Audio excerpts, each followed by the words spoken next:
कहते हैं कि इतिहास ज्ञान की वह शाखा है जिससे हम मानव जाति से जुड़े पिछली घटनाओं का अध्ययन करते हैं। तो आज हम मध्य प्रदेश की राजधानी भोपाल कमलापति पैलेस के सामने खड़े हैं।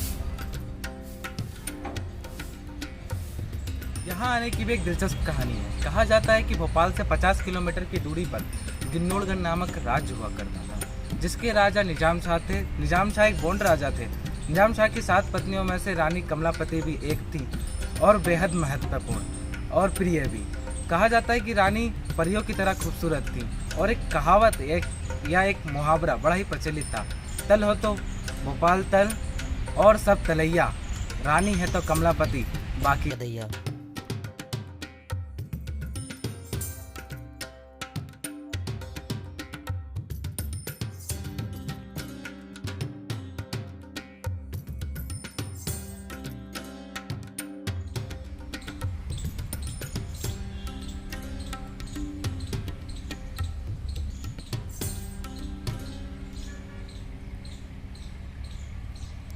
आज का भोपाल उस समय बड़ी झील के किनारे एक छोटा सा गांव हुआ करता था, जिसपे राजा निजाम शाह का प्रशासन था।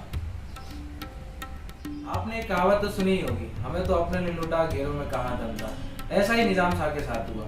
निजाम शाह का भतीजा आलम शाह का जिस पर बाड़ी पर शासन हुआ करता था, वो अपने चाचा निजाम शाह से बहुत ईर्ष्या करता था। सबसे ज्यादा उनकी धन दौलत, संपत्ति और सबसे महत्वपूर्ण रानी की खूबसूरती। कहा जाता है कि आलम शाह रानी कमलापति से प्रेम करते थे और उन्होंने अपने प्रेम का इजहार करा था, लेकिन रानी कमलापति ने साफ इनकार कर दिया था।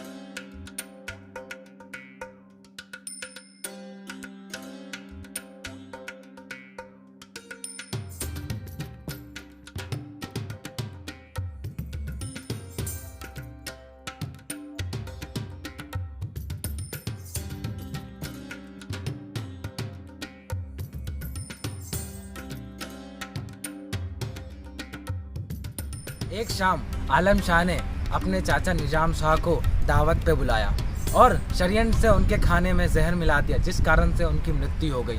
इस षड्यंत्र से बचने के लिए रानी कमलापति अपने एकमात्र पुत्र नवल शाह को लेकर भोपाल के निजाम शाह की मृत्यु के बाद रानी कमलापति बेहद मायूस और दुखी रहने लगी। वो अपने शौहर का बदला तो लेना चाहती थी, परंतु फौज और पैसे के कारण वह असमर्थ।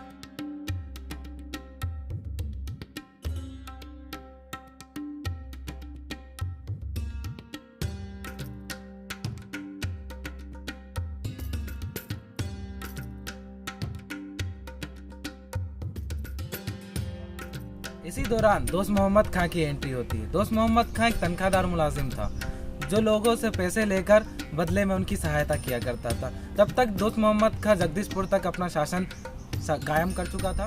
दोस्त मोहम्मद खां और रानी कमलापति की मुलाकात की भी एक दिलचस्प कहानी है। कहा जाता है कि दोस्त मोहम्मद खां बड़े तालाब मछलियों का शिकार करने आया करते थे। उस समय बड़े तालाब रानी की जागीर हुआ करता था, जहाँ पर मछलियों का शिकार करना सख्त माना था।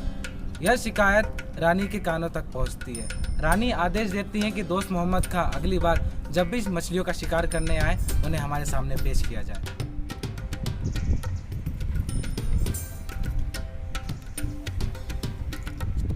दोस्त मोहम्मद खां कुछ दिनों बाद फिर तालाब पहुंचते हैं। उन्हें सूचना मिलती है कि रानी के आदेश अनुसार उन्हें रानी के सामने प्रस्तुत होना होगा। वो बेखौफ होकर रानी के सामने प्रस्तुत होते हैं और उन्हें वहां बुलाने का वजह पूछते हैं। रानी उनके मर्दाना व्यक्तित्व को देखकर और उनकी शान और शौकत देखकर उनसे शरीफाना व्यवहार करती हैं। जब रानी कमलापति को यह पता चला कि दोस्त मोहम्मद खां का जगदीशपुर तक शासन हो चुका है, तो वह अपना असल मुद्दा बयां करती हैं। दोस्त मोहम्मद खां से वह अपने पति की मृत्यु का बदला लेने के लिए उनसे मदद मांगती हैं। तो ऐसा कहा जाता है कि दोस्त मोहम्मद खां 1 लाख रुपए के बदले रानी कमलापति की सहायता करने के लिए तैयार। दोस्त मोहम्मद अपनी सेना को लेकर बाड़ी पर हमला कर देते हैं और बाड़ी के राजा की हत्या कर देते हैं। जब ये समाचार रानी को पता चलता है, रानी बेहद खुश होती हैं।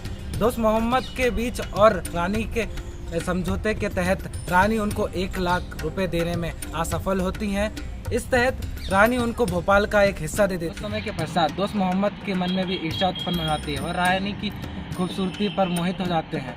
वो भोपाल पर अपना प्रशासन जमाने निकलते हैं। इसके परिणाम स्वरूप उन्हें नवल शाह से मुकाबला करना पड़ता है और मुकाबला इतना भयानक हुआ कि उस धरती पर खून की वर्षा हो गई और धरती पूरी खून ही खून हो गई, जिस धरती को आज लाल घाटी के नाम से जाना जाता है।